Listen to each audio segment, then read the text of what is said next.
ये गांधी जी के प्रारंभिक सत्याग्रहों का तीसरा प्रयोग था।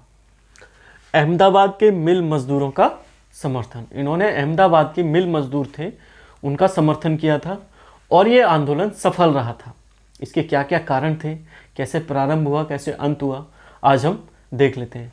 हम इसको इस तरह से कराएंगे आपके दिमाग में एकदम से फ्रीली बैठ जाएगा, इसको आप कभी नहीं भूल सकते। एक सीरीज वाइज होगा, स्टेप बाय स्टेप, जो आपको हमेशा याद रहेगा। एक या दो बार देख लेना, बहुत है ये। देखते हैं अहमदाबाद के मिल मजदूरों का समर्थन क्या था इसमें। प्लेग एक बीमारी थी।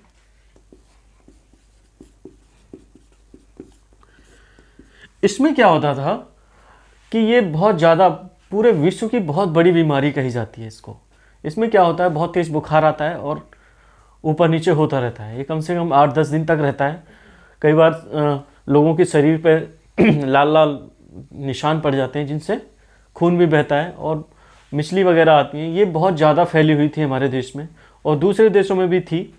स्पेन में बहुत ज़्यादा थी ये। इस बीमारी की वजह से ये चूहों से फैलती थी, या तो उनके डायरेक्ट संपर्क में आने से, या उनके जो पिस्सू होते थे, जो छोटे छोटे कीड़े होते थे जो कि जो चूहों पे पाए जाते हैं, वो इंसानों के संपर्क में आके उनको काट लेते, जिसकी वजह से ये फैल जाती थी। और इस तरह से इंसानों में, इंसान के साथ जानवरों में, इंसानों में, सभी में फैल जाती थी।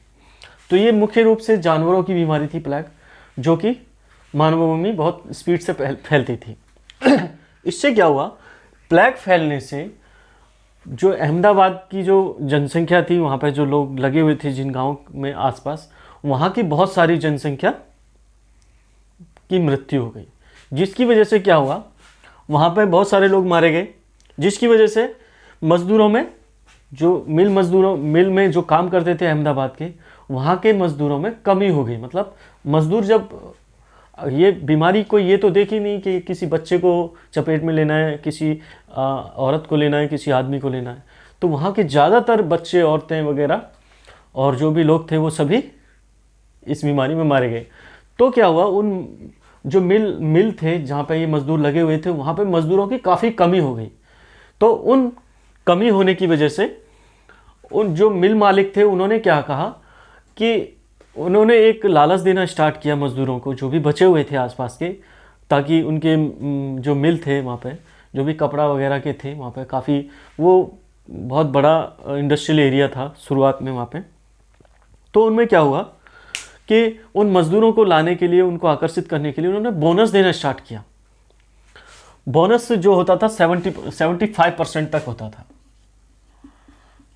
जो भी उनकी मजदूरी होती थी, उस मजदूरी का 75% बोनस देना स्टार्ट किया।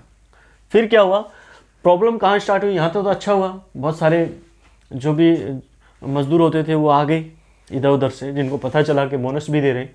इसके बाद हुआ, जैसे ही क्या हुआ, ये प्रॉब्लम ख़त्म हुई, मज़दूरों का संकट कम हुआ, तो मिल मालिकों ने जो बोनस था वो देना बंद कर दिया। इसकी वजह से क्या हुआ, जो मज़दूर थे उनमें मतभेद पैदा हो गए कि अब ये हमको बोनस क्यों नहीं दे रहे, क्योंकि उससे उनकी सैलरी बढ़ी हुई थी, उनका खर्चा पानी सही से चल रहा था। तो इनमें क्या हो गया, संघर्ष होना स्टार्ट हो गया।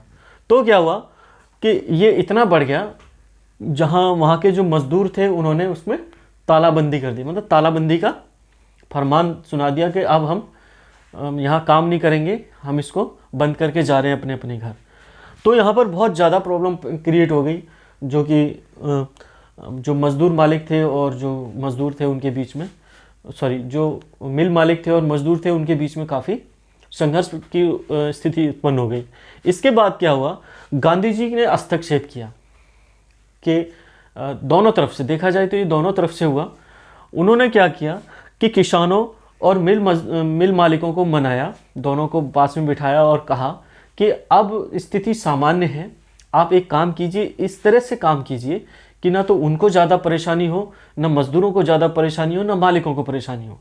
तो दोनों ही उनके हस्तक्षेप से 35% जो बोनस था, 35% बोनस पे मज़दूर लोग मान गए और मिल मालिक भी मान गए। इस तरह से ये आंदोलन समाप्त हो गया। इन सभी आंदोलनों ने गांधी जी को बहुत ज़्यादा लोकप्रिय बना दिया, जिसकी वजह से सक्रिय राजनीति में उन्होंने भारतीय राजनीति में स्वतंत्रता आंदोलन तक बहुत बड़ा योगदान दिया। अब मिलते हैं अगले क्लास में, आज के लिए इतना ही।